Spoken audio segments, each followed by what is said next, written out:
Hey, everybody. Thanks for sticking around. We're very excited because you just watched the documentary I'm George Lucas, A Connor Ratliff Story. And we're very happy to have the film, the Connor Ratliff right here. Hello, Connor. Hello. Thanks for joining us. We're very excited. We just watched the film. Oh my. How was uh how was shooting the film for you? Uh a lot of it was easy because they were just filming things that we were doing anyway. Yeah. So it was just I liked the people who made the movie. Uh Originally they came to me and the original pitch was they were fans of the show and they just wanted to film one of the shows just professionally, like multiple cameras, good sound, and edit it together. Because for however many years at that point, we've been doing it for 5 years, I guess, at that point. And they were like, "This is a show that happens, and then it's not online, so you kind of have to be there." And they're like, "There should be some documented this." I'm like, "Oh, I don't mind that." Like the idea that they said, "What if we do it and we kind of center it around your big Star Wars Day show?" I'm like, "Yeah, okay." And then they came to me. The next pitch they had was like, "Oh, we have this idea to make it more fun. What if we also film like behind the scenes stuff where you're in character as George Lucas and you're having like a meeting with your writers or whatever?" And Oh, I see. I'm like, that's a lot of work because you're basically wanting us to, with no money or resources, make like a mockumentary. Mhm. And I said the bar for that is really high. It's stuff like the Larry Sanders Show or the Christopher Guest movies. And I'm like, I don't have time to do that. Right. That would be a big undertaking in addition to doing the show, because the show looks cheap. Like no one looks at the show and thinks that's George Lucas. It looks cheap, but the second you make it a movie where you're like, and the show's done, okay, George, let's work on the show. Suddenly you're like, why is this doesn't make it? The suspension of disbelief that we require for the show is very low. But if you make a documentary as if George Lucas is really doing the show this Right. way, it immediately doesn't make sense. Why is like, well, how come George is like carrying a big suitcase in and out of the theater? It's very quickly apparent that this is not a billionaire. This isn't even a millionaire. This isn't even someone who's doing that well. You know.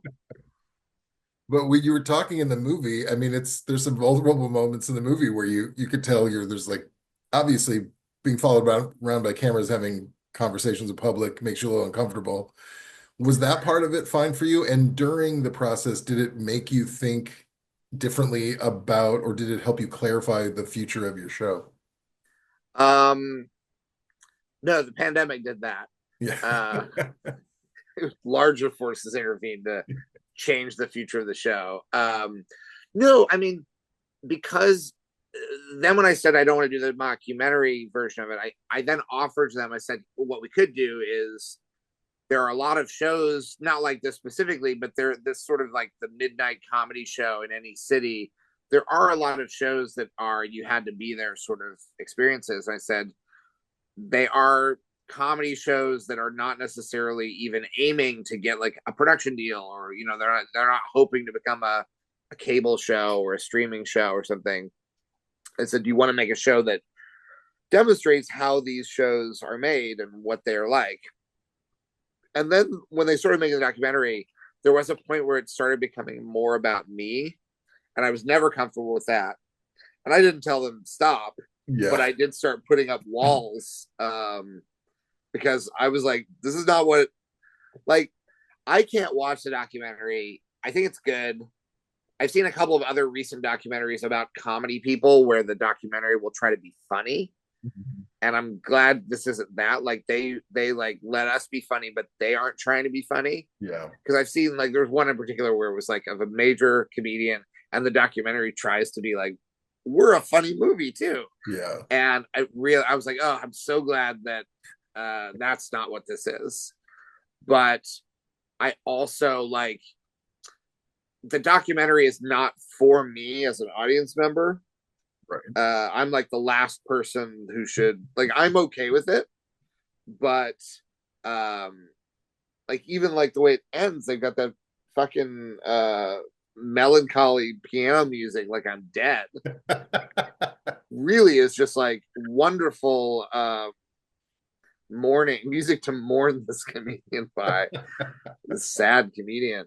Um and not that I wanted it to be like Dixieland jazz music or something at the end, I I yeah, it was definitely the only areas where I had any like major, because I was doing my podcast Dead Eyes at the same time that they were sort of in the later stages of doing it, and there were a lot of points where they were sort of wanting to delve into that more, and I'm like, I'm already delving into that in my own thing. This is supposed to be like one pocket of what I'm doing. And so there weren't any fights about it, but there was sort of like this jockeying for like territory. And at a certain point you're just like, they're making their movie, they're telling their version of my story, and I really shouldn't have an editorial voice in that because it's not my movie. I'm cooperating with it, but I'm also like under no obligation to volunteer. Like, hey, also this about me, or like, so there was that sort of push and pull about it, of like letting them tell their version of my story while also being a little bit like.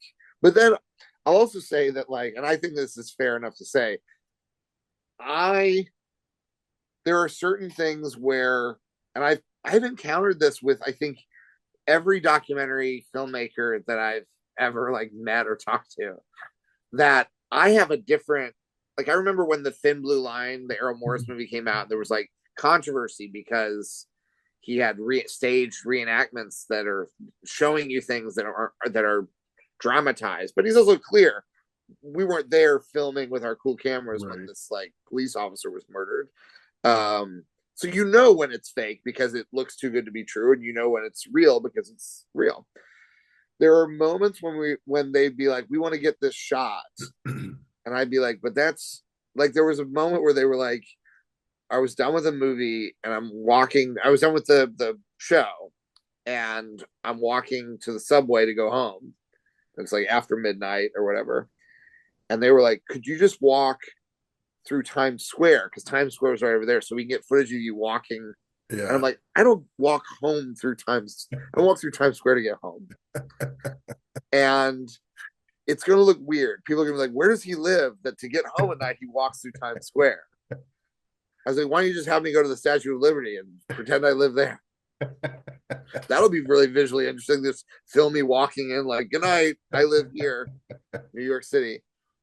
And so I would always be like, there were times when the filmmaker parts of them I would think would clash with the documentary parts of them in ways that every documentary filmmaker I talk to is like totally fine with it, because they're like, it's all filmmaking. Right. But I'm like, but like, they posted an outtake from the documentary where there's a shot of me walking across when I'm in Missouri, walking across the street, and they released the outtake of it with my audio because Marsh, the cinematographer, asked me to climb up the hill and walk across the street. And they kept asking me to do it again, and the audio is just me being like, I've never walked across the street this many times my whole life.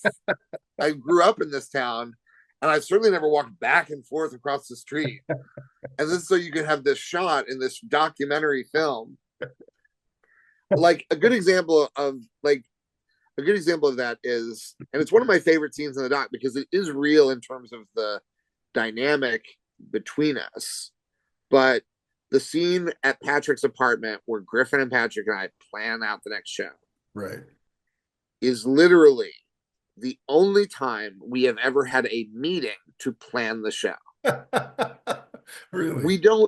We don't meet to plan the show. We book the guests. At most, we have a text thread. But usually, if Griffin has a bit, he doesn't tell me unless he needs me to know something for it. Most of the time, he comes up with something and surprises me in the show.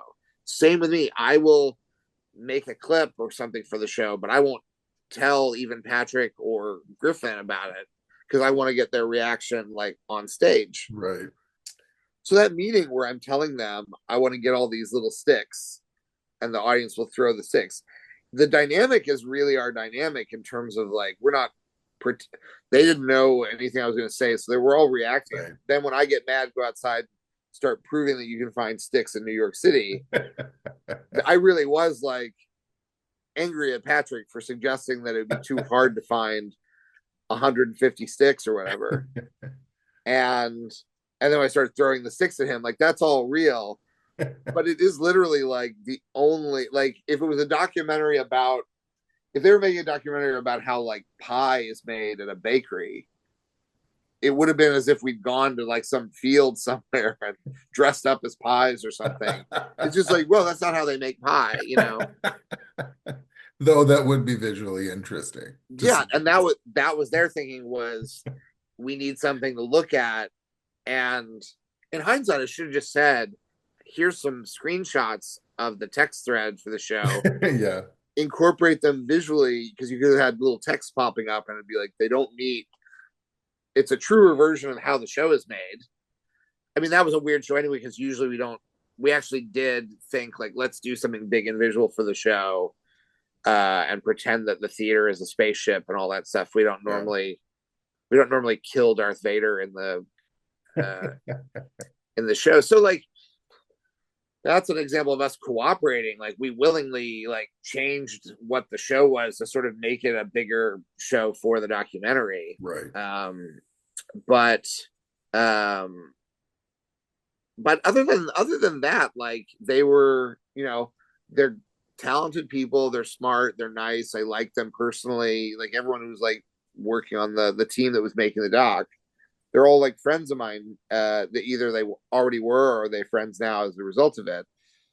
And it's also like they weren't. It's not like they were making a documentary about Enron where it's like, oh, don't get too close, don't become friends, because then you won't want to release the. Yeah. There was no like ethical consideration about like, they knew if they did a hit job on the show, then I would just be like, I don't support this, and I would tell the people who. I Yeah. would decimate the potential audience for the show, because there wouldn't be anything like juicy enough to warrant like, you won't believe what happens when they Yeah, try to right. make this show. Um, so like that was the closest in terms of like, they had an awareness that like it needed to be a show that like, it needed to be a documentary that I was like happy with, but also I didn't need to necessarily approve of everything that they did, Right. you know. Now, going back before the documentary, if you, I want to talk a little bit about how you got into this scene in the first place. You had originally studied acting in London, Mm-hmm. and I don't know if it's fair to say you were on a different track or a different intention for a while. And then how did you kind of make the shift over to improv and the kind of stage shows? Well, yeah, I went to the Liverpool Institute for Performing Arts, was where I went to drama school. I did a couple years of drama school in Missouri, and then I went to this new school that Paul McCartney had opened that was about, it was like a vocational school. It's still there, a vocational school for show business.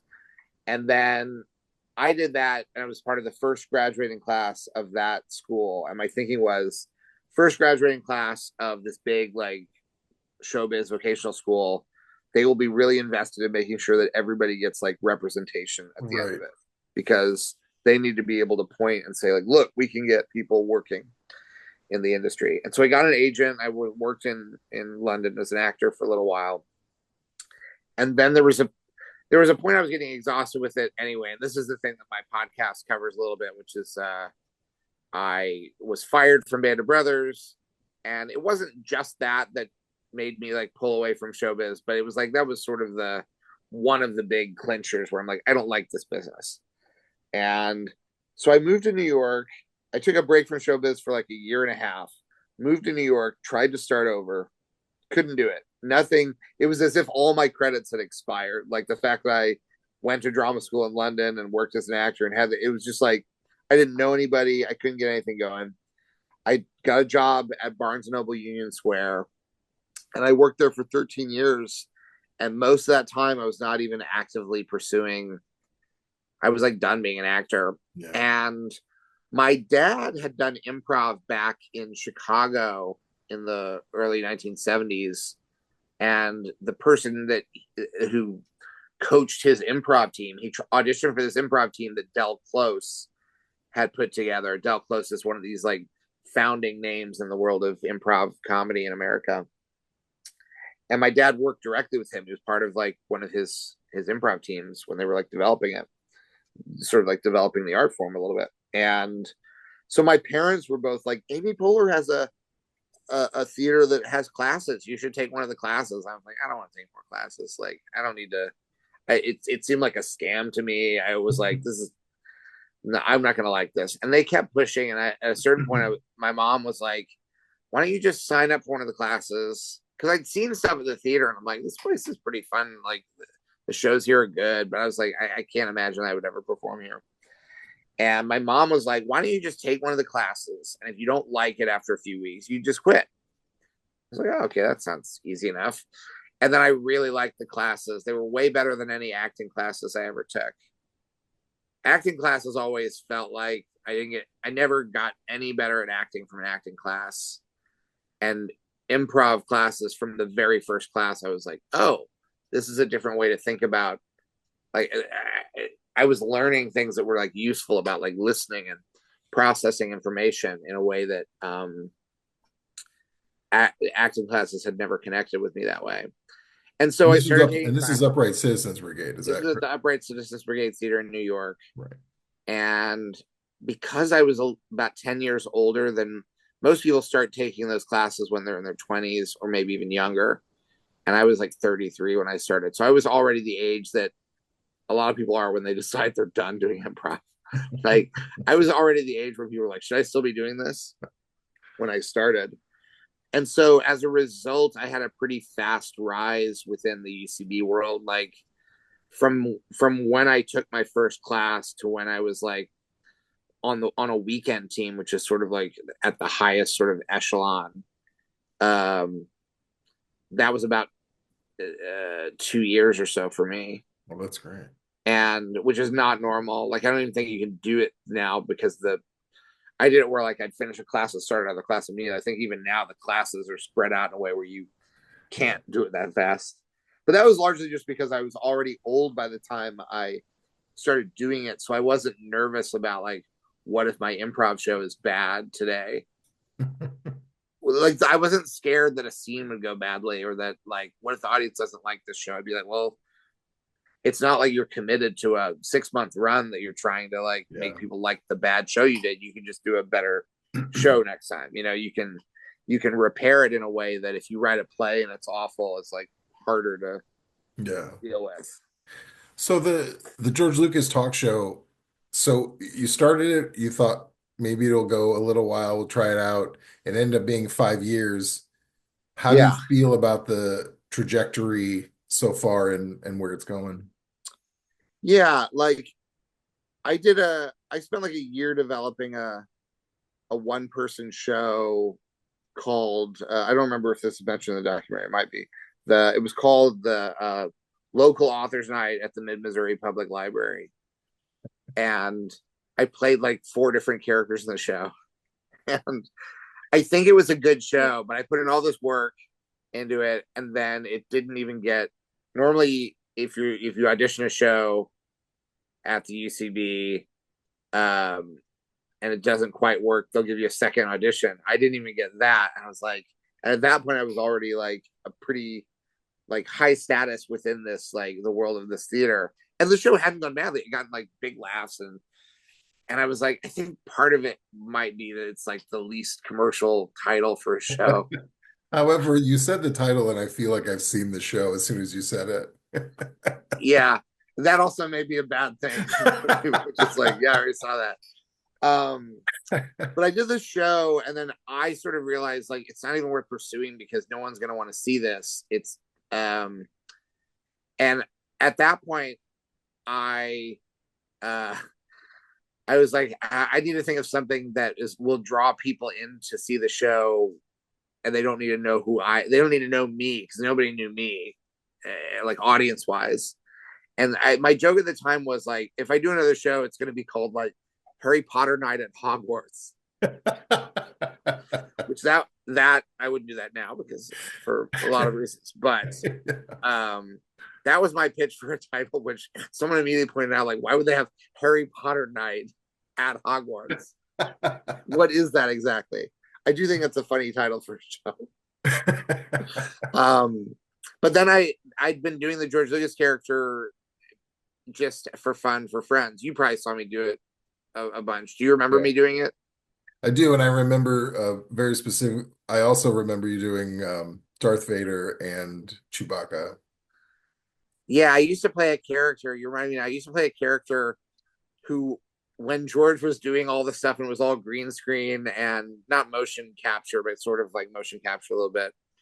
And he was doing it just with ILM employees, like walking around, like all the extras in the special edition scenes or the prequels. You really do get a sense of like professional extras, background artists. They are actors who know how to act like real people. Because when you see the staff of ILM walking around the Star Wars prequels, you're like, those aren't actors, those are staff, because they don't look real. They're just like people walking around in these like capes and robes, and they clearly, like, something looks like boring about them, right? Like, it doesn't look like, when you're watching a normal movie and there's a crowd of people, you're not distracted by how wooden the crowd looks. But in Star Wars movies, they clearly were just like, hey, let's everybody out in the parking lot, put on these robes, walk around in front of these green screens, and you'll be the population of Coruscant or whatever.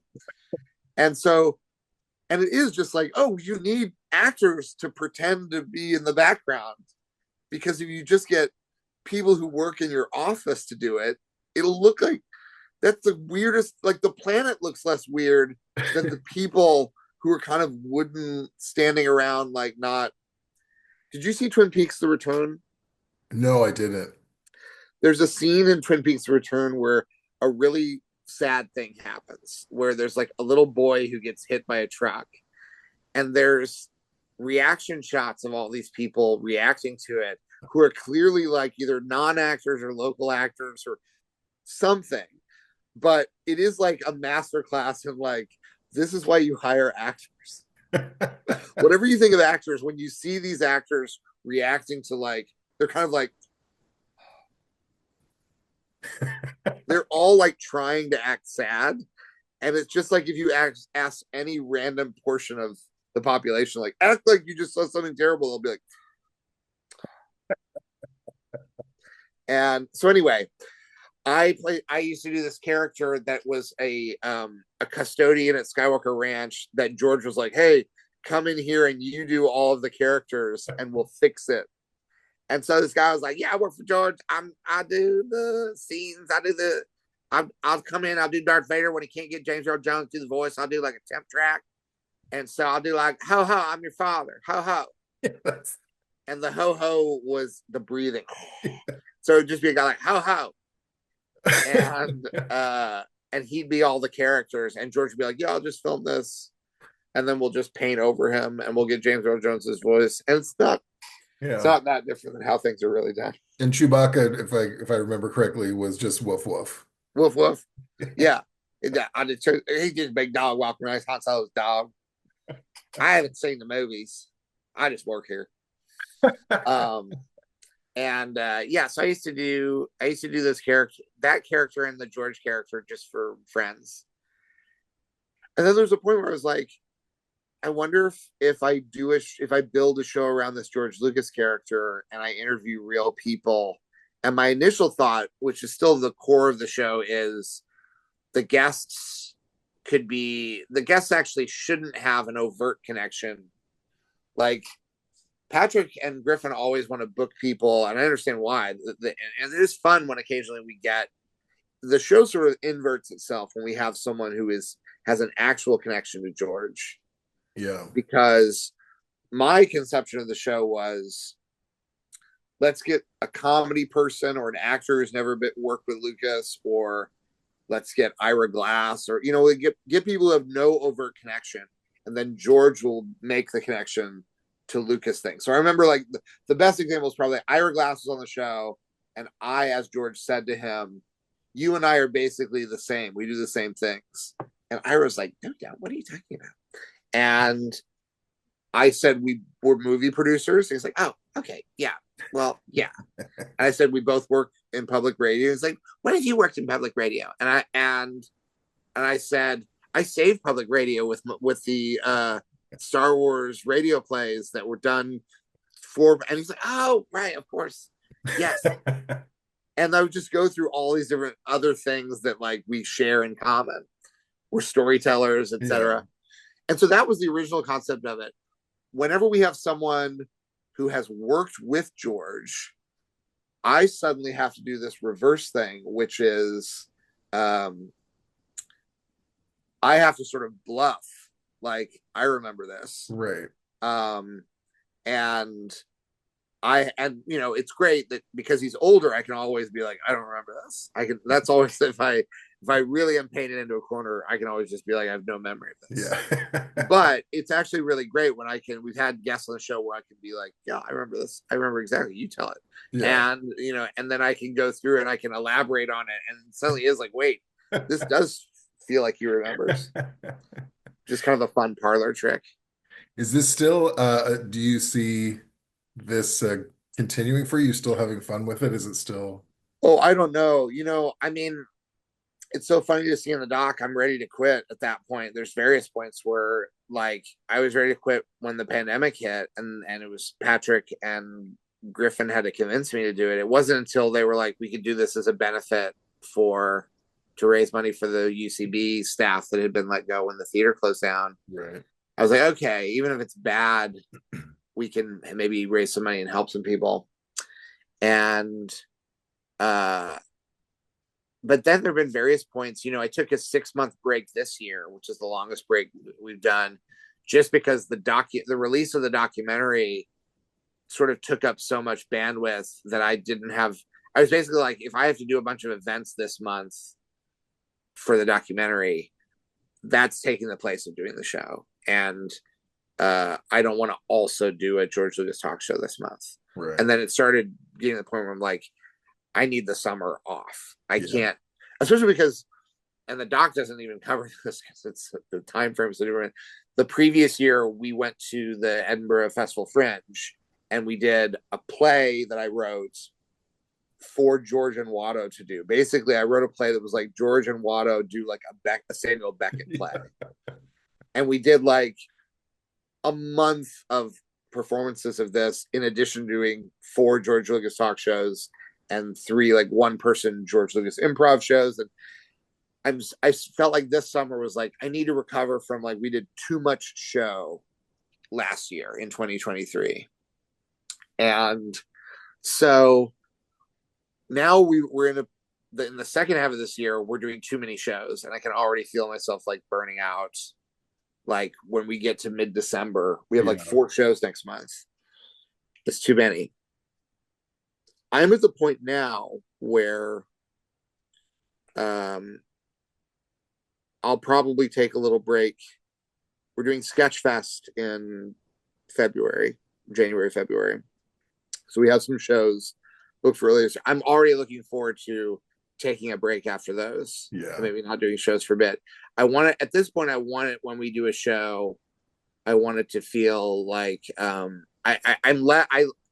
don't need it to be a regular monthly show the way I used to need it to be. And then it was a weekly show during the pandemic, and I definitely don't need it to be that. Right. And for me now at this point, you know, I used to always say, you know, I mean, George is 80. I hope George lives to be 150. But I'm at the point now where I would rather do one really big show twice a year than grind out a bunch of shows. Because I also am at the point where the need to have guests on the show, I'm always I'm always of a mind that I'm like, we could just do a show where it's just us and we interact with the audience and we don't need to book guests. But yeah, for me, it's definitely like I have other things that are a bigger priority for me than continue, especially because this show is what it is. We're never going to sign a deal to make this into a TV show. The second this starts to actually make money, lawyers will step in and say, you cannot like Right. actually profit from this. Yeah. We occasionally will do a show that will sell enough tickets that will be like, oh, I don't have to. That's like my that'll cover like a few weeks where I don't have to worry about coaching improv as much or booking other work. But most of the time, uh, the show just operates at a level where we're just maintaining. Yeah. Um, I have a couple more. We're gonna like literally shut down in like 14 minutes, but I have a couple of quick questions for you here at the end. Great. One, just a simple curiosity for me. You had a lot of great, impressive guests on your show. I saw an image of Janine Garofalo, who's like one of my favorite people. Mm-hmm. Seth Meyers, Amy Pollard. But for you, now that you've been in it and you've been seeing these folks, who have you had on your show that for you was like a great get? Um, I don't think I'll ever be able to top that. The show that Janine Garofalo is in was a particularly good show because that was still in the early years of the show, and it was conceptually it'll always be one of my favorite episodes because conceptually it was a month before The Force Awakens came out, and so we did a show where George I had not seen the show either, so I watched all of Felicity, the J.J. Abrams, like his first big show. And the concept was that George was like, let me check out and see what this new Star Wars guy is all about. So the show was about Felicity. And for that show, Janine Garofalo was the narrator. In the first season of Felicity, there was a device where Felicity was like an audio pen pal, like a cassette tape pen pal with her like French tutor or French teacher from high school. Yeah. And that voice was an uncredited Janine Garofalo. So we Oh. booked Janine Garofalo on the show, who had almost no memory of having done this work, even. And then we had Scott Adsit, who was in one episode of Felicity. Yeah. And then we had a friend of mine who's a professional hairstylist giving the audience Felicity season 2 haircuts, because that was a big thing on that show, was that there was a huge scandal when Kerry Russell cut her hair short in I season 2. People were remember. like, you've ruined the show. And people were really mad about it. So we, as many people as wanted in the audience could get Felicity style haircuts during the show. And the night before the show, this is when the show was at midnight on Fridays once a month. The night before the show, I had gotten access to John Hamm's email. I had not spoken to John Hamm or had any contact with him since we were in a play together when he was in college and I was in high school back in the early 90s. We starred in a University of Missouri Columbia production of Ordinary People. I played Conrad Jarrett, the main kid who attempted suicide. He played Dr. Berger. It's like a funny name when he said it that way. He played the Judd Hirsch part from the movie The Therapist. And we had these very intense, we were in this production for a brief period. We had these very intense dramatic scenes. And then he went on and I went on. And then we'd had the only contact that we had was indirect, was that one time I was doing a show at ECB and Jack McBrayer was in town. He did the show. And I knew that Jack McBrayer was good friends with John Hamm. And so I said to Jack, hey, I was in a play with John when I was in high school and he was in college. Tell him I said hi next time you see him. So that's the only contact we had. So I had this email. I wrote the email. My mom told me, oh, I see John Hamm's in New York City right now. She saw something on TV or whatever. He was like on, Kelly Ripa or something like that. It was on like some show that filmed in New York on Thursday. So I emailed and I was like, hello from the guy from Ordinary People in 1992. And I was like, hi, John. Long time no see or whatever. Like, this is a weird ask, but I do this show. If you're around tomorrow night, it's at UCB. It's at midnight. I pretend to be George Lucas. We're going to be talking about Felicity. It's like, it was an insane email to send someone. And he responded almost immediately. And he was like, hey, bud, yeah, what time do I show up? Oh my gosh, that's And crazy. John Hamm, to be clear, was never on Felicity. It was one of the most exciting moments I've ever had in the show because we didn't announce him in advance. The theater was already packed because of Janine Garofalo and Scott Adsit. We introduce the guests. We say Janine Garofalo, Scott Adsit, and John Hamm. And when John Hamm comes out, he's got his baseball cap on. A lot of people thought it was like maybe a comedian doing an impression of John Hamm. Yeah. And you feel this wave of reaction as the theater starts to realize he's really here for this midnight goofy show. Um, and then what I love about that is I really do love having a surprise guest because you don't want people to come to the show just because they hear a famous person is going to be in it. You Right. want people to come to the show because they like it, and whatever part of them wants to see celebrities, you want to reward them. You want them to come because maybe someone might be there, Right. but to like the show regardless and not require that. Yeah. And what you want is for a bunch of people the next day to be like, "Oh, I wish I'd come to see it." Yeah. No, well, you didn't because you thought it was just going to be us. And and we've had that a couple of times where we had something like that. Um, we had that a couple, because Rachel Zegler's also been. We had her we've had her as a guest many times on the show now. From And Marvelous what? Mrs. Maisel. From No, Marvelous Rachel. Mrs. No, Rachel Zegler. Not. What am I thinking? You're thinking of Rachel Brosnahan, You're right. You're right. who Right. I'd love to have on the show because I've worked with her on Marvelous Mrs. Maisel. But no, Rachel Zegler from West Side Story, from the Hunger Games prequel. Oh, She's okay. in Yeah, Romeo yeah. and Juliet on Broadway right now. She's the next Snow White in the That's Disney right. live action. We got her before anything had been released because West Side Story was filmed before pandemic and it hadn't come out. So she was on our show. Like we're technically her first IMDb credit is the George Lucas Talk Show, and immediately got it. Immediately was funny, and we've been sort of this weird thing that she comes back to on the show, and we had her in one of the shows as a surprise guest in person, and that's just really at that point she'd already been on the live stream so many times that for the people who are fans of the show, it wasn't just like, oh, a famous person here. It's like they mostly know her from our audience, mostly know, even if they went to see Hunger Games and West Side Story, they still associate her as like, oh, from the George Lucas talk show. Like, because they liked her before they'd even seen her in something. They liked her just watching our ridiculous live stream. Yeah. It's great when you have someone like that who gets the vibe of the show, knows how to play it, knows Yeah. how to have fun with it. So we have 5 more minutes before we shut down. I'm sure there's a way I can extend it. I don't know how to do that. But It's a good to have that discipline though. We have to do this in five yeah, we minutes. have to.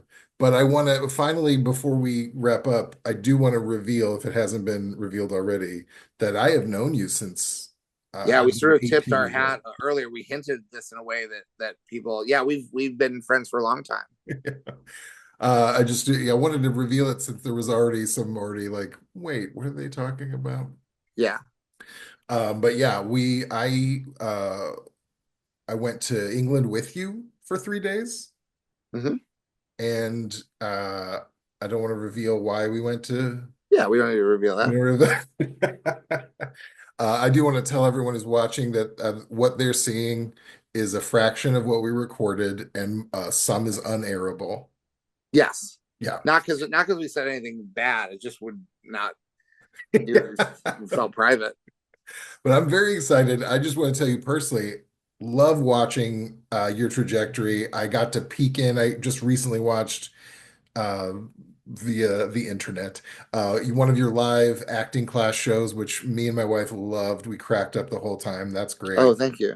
But seeing your trajectory and seeing all the stuff you've been has been so exciting. And I always, with our mutual friends, we chat about it a lot. You're very busy, so we don't get to connect. So this has been really, really fun for me. And I'm glad our audience got to see the doc as well. Yeah, and I would like to.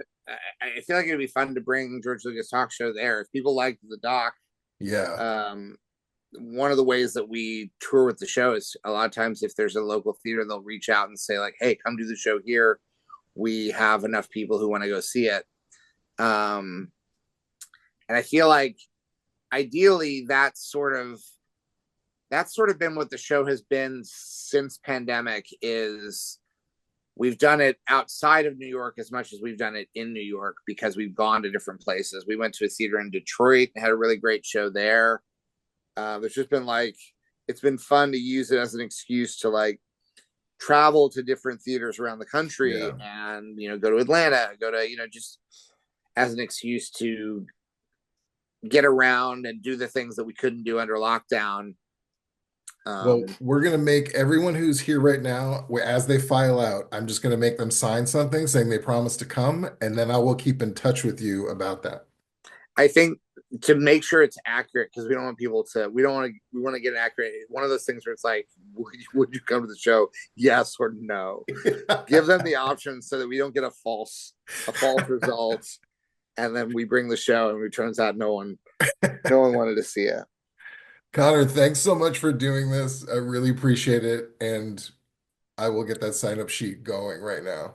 Thank you, Chris, and thanks to everyone for coming to see the doc. I'm very curious to hear from you. I'll maybe ask you this after the thing. If anybody says they came having no idea what this was, or if they came because they've seen the show somewhere or as a live stream, or all of the shows since pandemic are all on YouTube. If you're like, I want to see more Yeah. examples of it, I think you can see the very first couple of them are the like from like 2014. There's a few of them that are I think still online, and then there's just literally like the good news if you like the show and you're like I wish the documentary had shown more of the Yeah. show. It's like have I got good news for you?